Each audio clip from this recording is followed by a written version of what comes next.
Olá, eu sou a Ana, Eu sou o André. somos os pais da Amélia e estamos, literalmente, à experiência.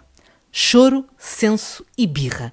Sem certezas quanto à existência de algum senso, no choro e na birra, da Amélia pelo menos, resolvemos ir falar com quem sabe do assunto. Sim, falamos do pai da criança e deste projeto Choro, Senso e Birra, que é um arquivo de preciosidades. São dezenas de conversas entre pai e filha que, na espontaneidade e na ingenuidade, revelam raciocínios que nos fazem rir e pensar muitas vezes sobre a beleza do que é ser criança. Íamos preparadíssimos para falar sobre a figura do pai, a construção da proximidade com os filhos, mas o rumo foi outro e igualmente importante. Além disso, ainda conseguimos abordar conteúdos fundamentais como, por exemplo, imaginem, a forma de aplicar supositórios e o quão mais fácil pode ser dar um medicamento com banana. E eu juro, mas juro, que me controlei e não fiz associações entre supositórios e bananas no mesmo episódio. E eu cá estou para comprovar esse esforço, André. Foi grande, realmente. Mas já estamos a perder o rumo ou a ganhar outro, lá está. Avancemos para a conversa que interessa e não deixem, por favor, de acompanhar a página Choro, Senso e Birra. Olá, bom dia. Hoje temos connosco neste podcast uma conversa que deriva de um projeto sobre conversas. Temos connosco o pai do projeto Choro, Senso e Birra, em que são partilhados vários diálogos, vários raciocínios entre pai e filha, e por isso não podemos deixar de começar com um grande agradecimento ao pai por estar aqui connosco para falarmos um bocadinho sobre o projeto e também sobre o que é esta relação entre pai e filha, que já deu tanto que falar nas redes e não só, já tivemos a oportunidade de confidenciar, que já foi tema de conversa em vários jantares com amigos. Por isso, muito, muito obrigada. Obrigado pelo convite. Eu começo já por perguntar se há algum tipo de senso no choro e na birra. Se há algum senso, o senso normalmente nunca vem sozinho, não é? Ou é bom senso ou mau senso, portanto, há senso. Agora, se é bom ou mau, há sempre senso.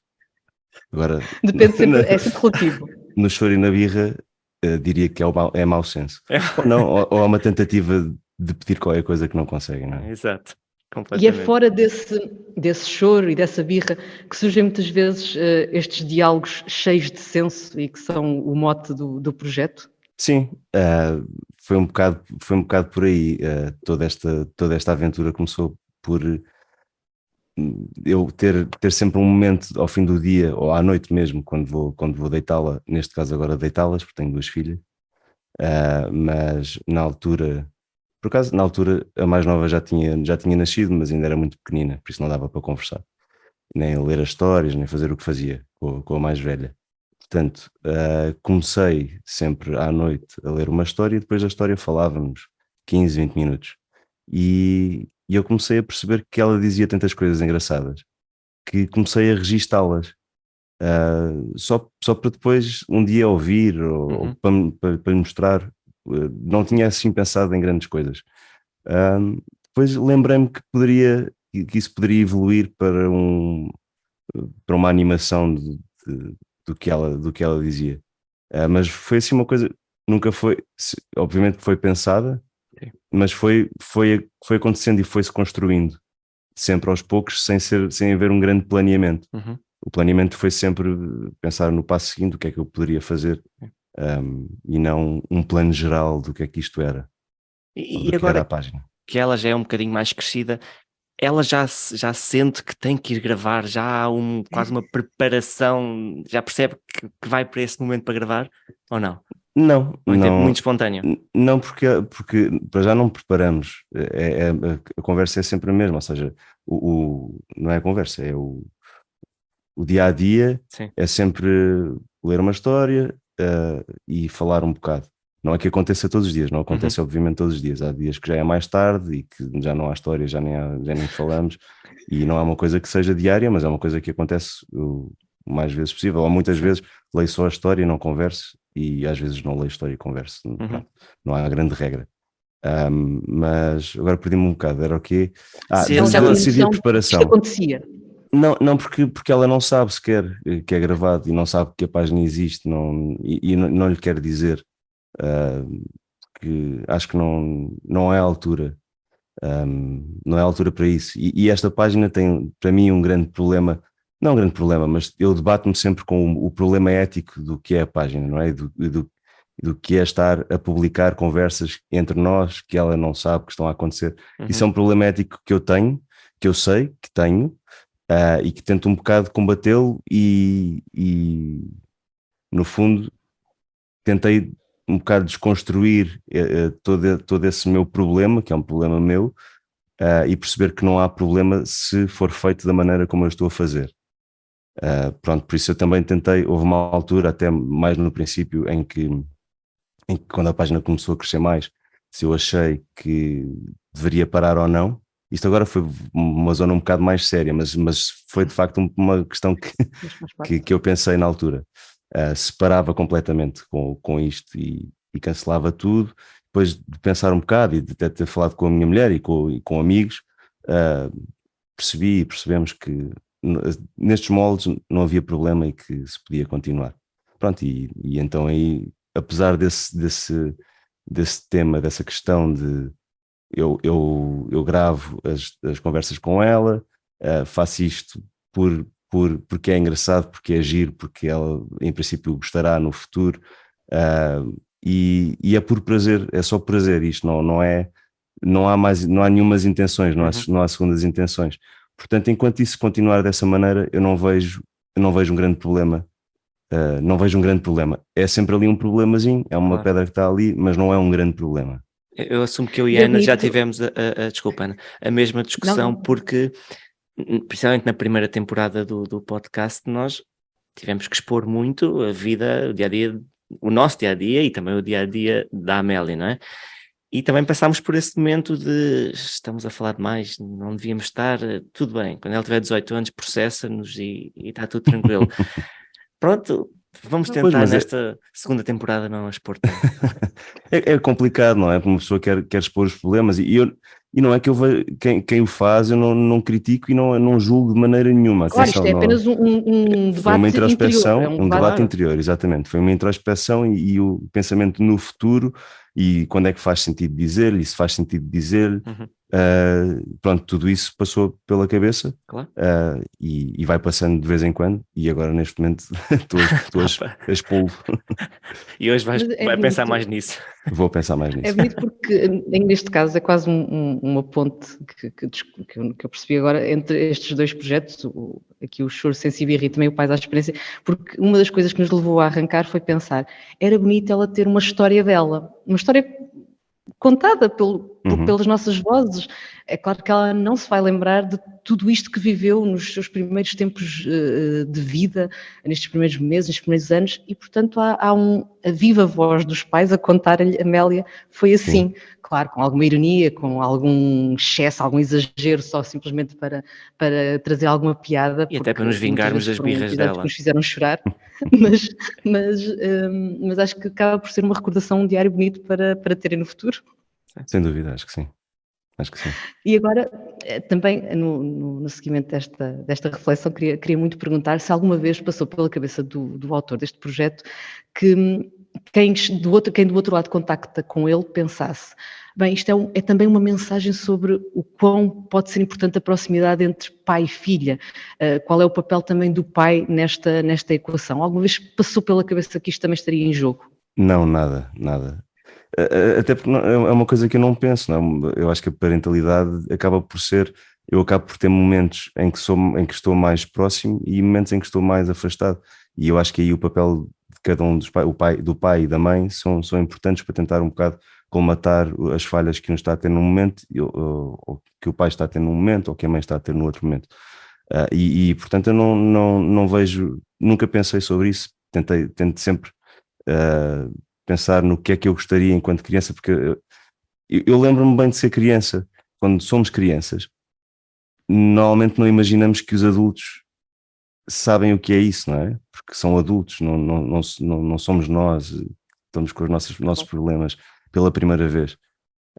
E na verdade eu lembro-me de bastantes coisas enquanto era criança e tento um bocado dar-lhe esses pequenos mimos de ser criança e de ter prazer nestas pequenas coisas que eu gostava. Não quer dizer que ela também goste de algumas coisas, não gosta de todas as coisas, gosta de algumas, e as que ela gosta eu tento aproveitá-las. Eu gostava, vamos aqui falar um bocadinho da parentalidade.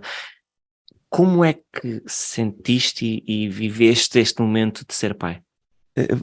Desde o princípio é uma história um bocado complicada, não é complicada, mas tem várias ramificações e várias evoluções.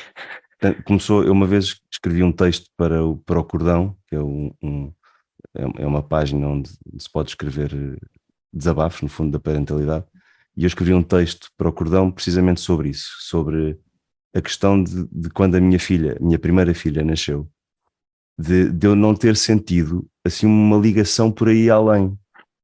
Ou seja, quando a minha filha nasceu, eu não fiquei com aquelas coisas que se vê nos filmes e de um amor interminável, e eu não senti isso. Eu vi ali um corpo estranho, que fui eu que o fiz, não é? Mas era uma pessoa que eu nunca tinha visto. E a responsabilidade era minha, mas aí não senti uma ligação logo imediata. Foi uma ligação que se foi construindo ao longo dos dias, dia a dia, a relação ia-se construindo cada vez mais, cada vez mais, cada vez mais. Portanto, no meu caso, eu acho que cada pessoa tem, e mesmo eu, com a minha segunda filha, já não tive a mesma sensação que tive com a primeira. A sensação de estranheza já não aconteceu na segunda. Portanto, até para mim, cada nascimento de uma filha minha foi uma experiência diferente. E está sempre a ser diferente, e a parentalidade é uma questão de tentar estar à frente, um passo à frente dos nossos filhos, no meu caso das minhas filhas, para tentar errar o mínimo possível, mas sem saber bem se o caminho é aquele. Ainda no outro dia estávamos a falar com uns amigos que tiveram um filho há pouco tempo e que diziam: eu não sei se o que estou a fazer está bem. E estamos neste sentimento de será que isto é o correto? Será que... É um bocado isso também que é ser pai, não é? Então, ainda por cima do primeiro é muito este sentimento. É um será que constante. Será que... É, sempre. Se sobreviver, ok, foi bem feito. Eu lembro-me da primeira vez que tive que pôr um supositório à minha filha mais nova, eu fui ao YouTube ver como é que se põe um supositório. Compreendo. Nós descobrimos que os supositórios foram dados durante anos e anos da maneira errada, porque o bico Aquilo não é ao contrário, exatamente. Quer dizer, dá de qualquer maneira, não é? Mas se for ao contrário é mais fácil, porque aquilo faz a força inversa, não é? Eu também não sabia isso. Mas é isso. Para isso que serve este podcast. Para ensinar a pôr supositórios. Mas eu achei muito bonito. Com a parte mais espessa primeiro. Exatamente. Vamos passar do supositório para uma coisa poética, quase, porque eu achei muito bonito este desabafo, que é sobre a questão do tal clique automático. Não, isto é um amor que isto nasceu e já estamos completamente apaixonados. Até porque é um dos desabafos que também fizemos num dos primeiros episódios, é que isso é uma relação que se constrói, pelo menos nós sentimos muito isso. Ela nasceu, ok, sabemos que temos de a proteger, é a nossa responsabilidade imediata, mas só vem carregada muito dessa responsabilidade. O amor parece que é algo que depois vai crescendo. E a minha pergunta é, nós ainda perdemos muito tempo a falar sobre como deve ser a parentalidade, ou seja, sobre estes lugares comuns, é o amor imediato, é automático, surge logo, e perdemos muito tempo a falar disso em vez de falarmos de forma transparente sobre o que é efetivamente a parentalidade, com os seus momentos cor-de-rosa e menos cor-de-rosa. Eu acho que cada vez mais não, acho que cada vez mais fala-se sobre isso, e este podcast é um exemplo disso. Portanto, eu acho que essa desmistificação da parentalidade e de ser tudo rosas, acho que isso está a desaparecer cada vez há mais informação, cada vez há mais podcasts sobre isso, cada vez há mais páginas de Instagram, ou de Facebook, ou de redes sociais sobre essa questão de isto não é fácil e há estes problemas, este e aquele. Portanto, eu acho que não, acho que isso é quem se quiser informar tem bastante informação já disponível e consegue ter várias plataformas para ter alguma informação, ou pelo menos diferentes experiências do que é ser pai ou mãe. E pegando um bocadinho nisso, a figura do pai em Portugal, como é que sentes que é encarada? Já é mais respeitada? Porque eu vou-te ser sincero, eu já contei várias vezes várias passagens que me aconteceram a mim numa visita a uma escola em que fui completamente ignorado e que só falaram para a Ana, vários momentos em também que passei... Também me acontece, sim. E o que é que sentes? Achas que isto vai mudar? Eu acho que a culpa acaba, em último caso, por ser nossa, dos pais, não é? Porque na verdade há muito mais mães disponíveis do que pais, certo. não é? Portanto, eu acho que as auxiliares e educadoras nem fazem por mal, é o dia-a-dia delas. E a minoria somos nós, pais, homens. Portanto, mas eu acho que isso também está a ir mudando, e se calhar mais lentamente que a questão anterior, mas eu acho que isso também está a mudar, a sociedade está a mudar, e Portugal também está a mudar aos poucos. Portanto, eu acho que isso é uma questão que existe ainda, mas que está cada vez menos, está-se a retrair, ou está a desaparecer cada vez mais. Que a solução passa por nós também estarmos mais presentes? Eu acho que sim, eu acho que passa por haver se calhar uma maior partilha das tarefas da parentalidade, não é? Trabalho de equipa, sim.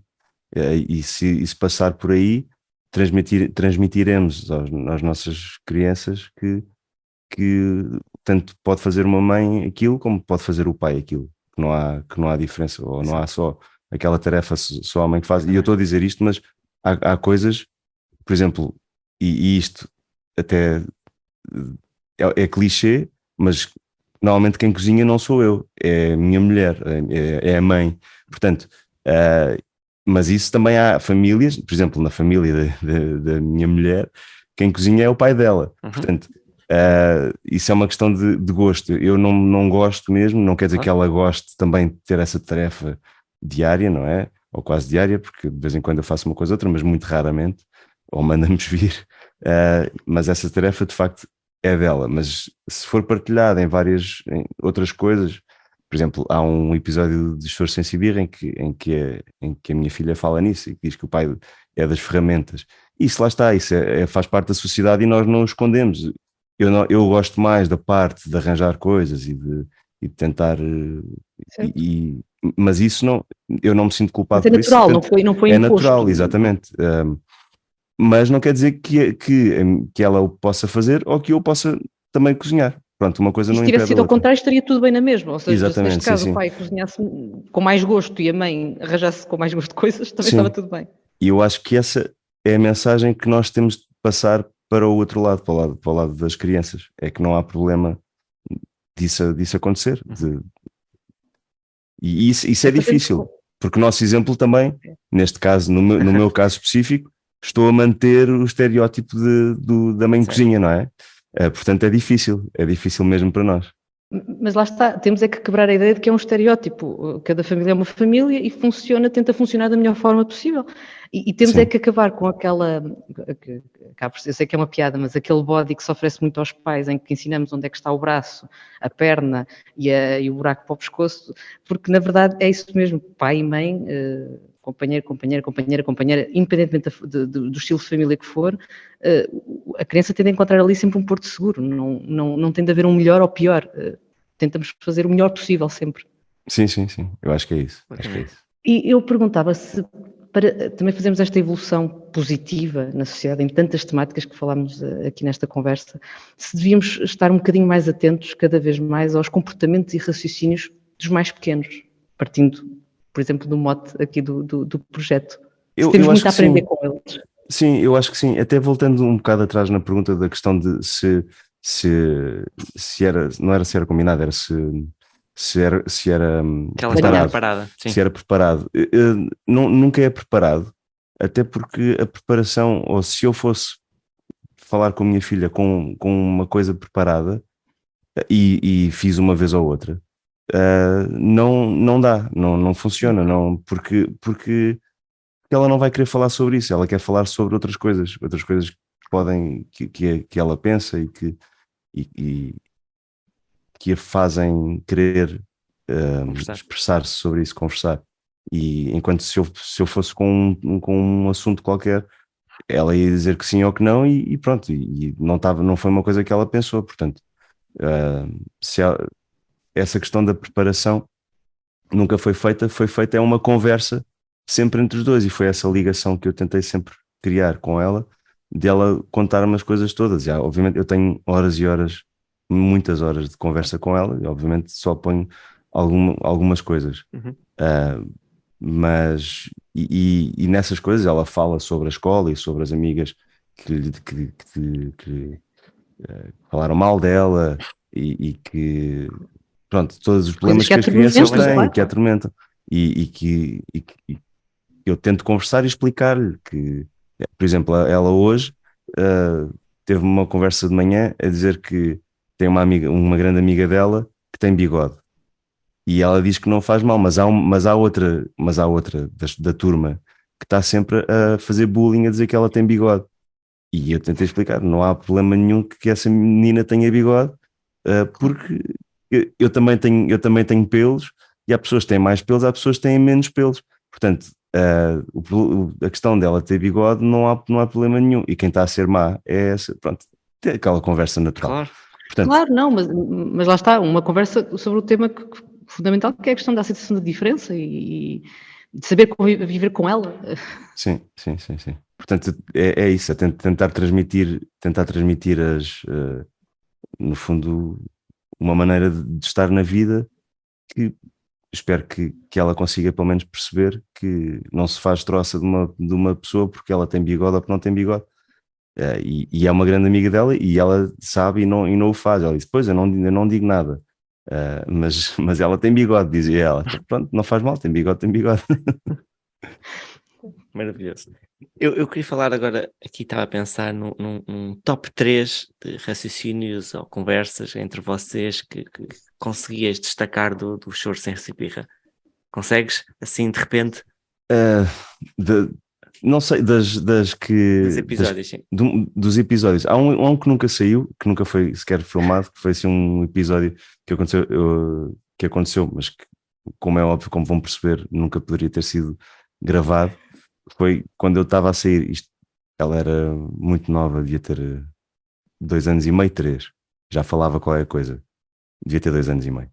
E eu saí do banho, tinha acabado de tomar banho, não é? Portanto estava todo nu, e ela olhou para mim e disse que eu tinha um pipi de cenoura, que foi um termo que eu gostei bastante. Foi um raciocínio que ela teve, Essa e expressão é registrei, ótima. registrei logo isso. E dos episódios, há muitos que eu gosto muito. Eu gosto muito do pesadelo, do à vontade, como ela diz à miúda que eu estou lá em cima, que ela me vai lá cortar a cabeça, e ela diz claramente: "O meu pai está lá em cima." No fundo, podes ir cortar a cabeça ao Força. teu pai à vontade, está lá em cima, é só subir.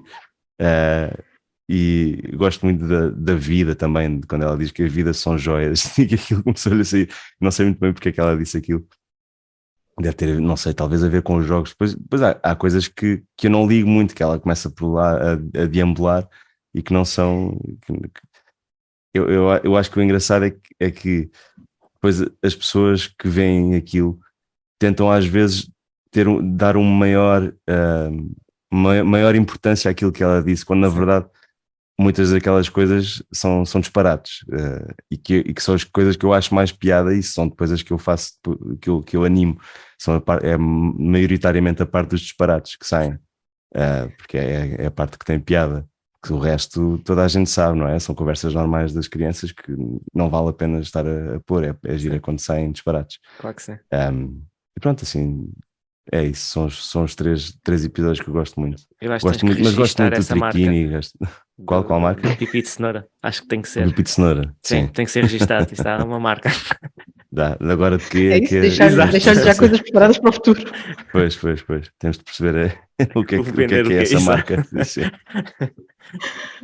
Eu vou terminar com uma pergunta que, de certa forma, já passámos por lá pela resposta, um bocadinho na questão dos medos e das ansiedades e dos debates interiores e das introspecções, como falámos, mas o que é que tu gostavas que no futuro ela sentisse ao descobrir este repositório, que é um repositório de memórias e de histórias da vida dela?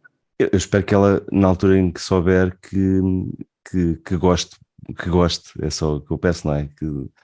Que ache piada. Ou Que seja, sorria não, tanto como sim, que ache Como todos piada, e nós. que se divirta, e que diga, eu lembro-me disto, ou não me lembrava, ou, não sei, que crie memórias, e que dê memórias também para se lembrar. Ou não, eu acho que é só por diversão. Eu nunca foi uma coisa, nunca pensei muito obviamente que já pensei sobre isso, mas quando comecei e quando fiz, não foi. Eu gostava que os meus pais o tivessem feito. Portanto, é um bocado por esse elemento mais egoísta, se calhar, de se me tivessem feito isto, eu tinha gostado muito, porque iria ter a minha voz em criança, iria ter animações minhas em criança, e nós tentamos sempre, voltando um bocado ao princípio, é aquela questão de, eu ainda me lembro o que é ser criança, e lembro-me que é uma coisa gira, quando ela souber, acho que pode ser engraçado, mesmo para mostrar aos filhos também. Será que podemos dizer que estes nossos projetos e outros iguais são os álbuns de antigamente? Onde tínhamos lá as recordações das fotografias que os nossos avós faziam? Acho que são. Acho que são porque, na verdade, cada vez temos menos fotografias. Claro que cada caso é um caso, mas temos muito menos fotografias impressas, não é? Claro, Antigamente, os meus pais têm uma gaveta com calhamaços de fotografias e hoje em dia eu não tenho isso, pelo menos, e acho que muitas pessoas já não o têm. Portanto, sem dúvida, acumulamos, está tudo guardado num computador, até um dia em que o computador dá o BR e acabou-se toda a informação. É uma desgraça. Sim, é uma desgraça. Portanto, eu acho que sim, sem dúvida. Estas pequenas coisas são memórias que nós criamos, tanto de gravar a voz, que é uma coisa que nós não nos lembramos. Eu tenho vídeos em criança, mas tenho muito poucos vídeos e não me lembro muito bem da minha voz, como é que era a minha voz. Mas acaba por ser um registro da voz, da personalidade e até, lá está, do que pensámos em criança e que pode até ajudar a justificar, sei lá, alguma coisa no futuro, quiçá. Olha, deixa-me ver o que é que eu pensei sobre este assunto quando era mais natural, mais ingênua, menos manchada, digamos assim, por aquilo que está à minha volta. Às vezes pode ser uma forma de desbloquear qualquer coisa. Nunca se saberá. Por Sim, isso, por acaso há uma coisa gira que eu acho que é interessante, que é o facto de eu, enquanto criança, nunca me ter sentido diferente até agora. Ou seja, eu sinto. É um bocado esquisito, mas eu nunca. Quando uma pessoa, por exemplo, eu daqui a 40 anos vou continuar a ter muitos pensamentos parecidos com os que tenho agora e os que tinha quando era criança. É claro que há coisas que vou aprendendo e que já sei como é que são, mas na verdade a minha maneira de pensar e a minha maneira de evoluir, uma pessoa não sente que o está a fazer. Portanto, há muitas coisas que eu sinto que ainda sou criança, ou se calhar sou mesmo ainda uma criança, sou muito acriançado e nunca cheguei mesmo a crescer. E há pessoas que que ficam mesmo, não, agora já sou adulto e já vou ser muito sério e já vou comportar de uma certa maneira. Mas no meu caso não, ainda me sinto muito criança, ainda sinto muito aquela coisa de quando tinha 6 anos, 7 anos, 8 anos. E ainda tenho esse bichinho de criança, que eu acho que é bom que isso também não desapareça por completo. Acho que é bom percebermos que a figura do Peter Pan pode ser bem mais interessante do que aquilo que imaginamos. Sim. Podemos ser sempre um bocadinho crianças. É isso. Devemos. Vamos sendo crianças com responsabilidades, depois temos que. Isso. É a parte chatas. Às vezes temos que pagar contas. Chata. É isso. Mas somos crianças com responsabilidades. Os adultos são crianças com responsabilidades. Verdade. E que é a pior parte de ser adulto. Exato. Eu só posso. Acho que esta conversa acabou por ter. É engraçado, porque nós às vezes partimos para as conversas com um objetivo e no final saímos com um objetivo ainda melhor. Partimos com aquela coisa de, não, vamos falar muito sobre a figura do pai, da proximidade e da presença, e saímos com uma mensagem que eu diria fora da caixa, ou pelo menos fora da caixa para nós que tínhamos este preconceito, mas que é diferente de todas as outras que tivemos anteriormente, que é até que ponto é que nós pais, uma das nossas tarefas não é mesmo não nos esquecermos de como é que fomos em crianças e do que é que gostávamos daquilo, de receber do outro lado quando éramos crianças. Uhum. Por isso, eu acho que só isso posso é mesmo agradecer. importante. Era mesmo só para agradecer. Desculpa. Obrigado. Não, mas só tentando pegar um bocadinho por aí, para finalizar também. Sempre que uma das minhas filhas tem uma birra, eu tento perceber porque é que ela o está a fazer quando eu era criança, porque é que ela está a fazer aquilo. E como é que eu posso resolver aquilo, aquele problema, mas enquanto estou um bocado a pôr os pés pelas mãos, mas é tentar perceber que ela está a fazer uma birra, Portanto, tenho de resolver aquela birra conversando e tentando explicar e tentando ver que os problemas que eu tinha em criança, bem, não sei, isto podem apagar, esqueço.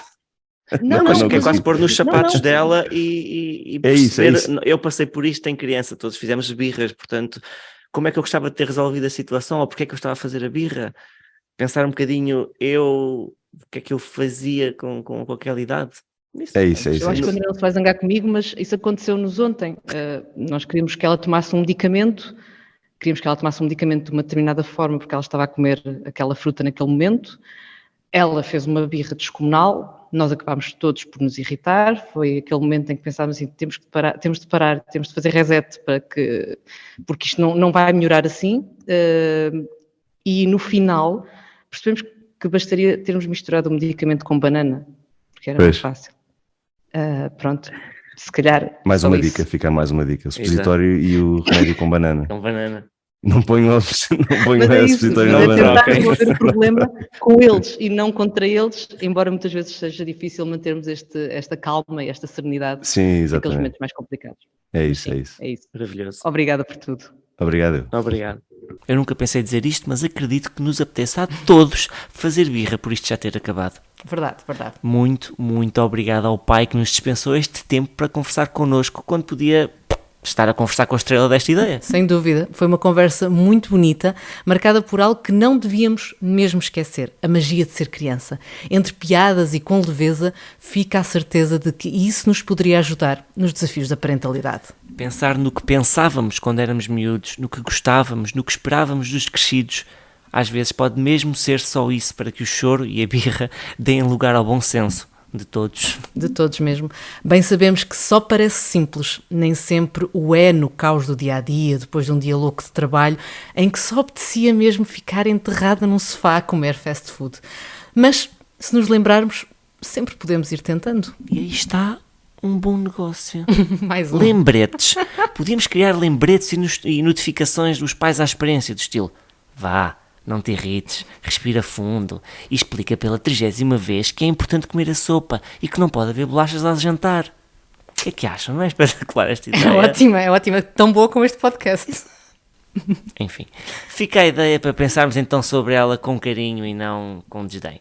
Entretanto, se a memória falhar, recordem todos os episódios e ensinamentos que ficaram graças aos convidados que por aqui vão passando. Lá está, graças aos convidados. Nós fazemos o mesmo, acreditem. Vamos revendo a matéria, porque já percebemos que estamos longe de ser alunos dignos de quadro de honra. Não, nunca fui. Desculpa, Amélia, pensa que pode sempre haver pior. Não te esqueças. Podíamos não te alimentar, por exemplo. Podíamos não te mudar a fralda. E mudamos e alimentamos. Eu acho que grave para a Amélia seria não sabermos cozer massa. O que é que achas? Verdade, completamente. Mas sim, para que nem tu, filha, tenhas falsas esperanças, não há muito a fazer. E sim, somos pais à experiência.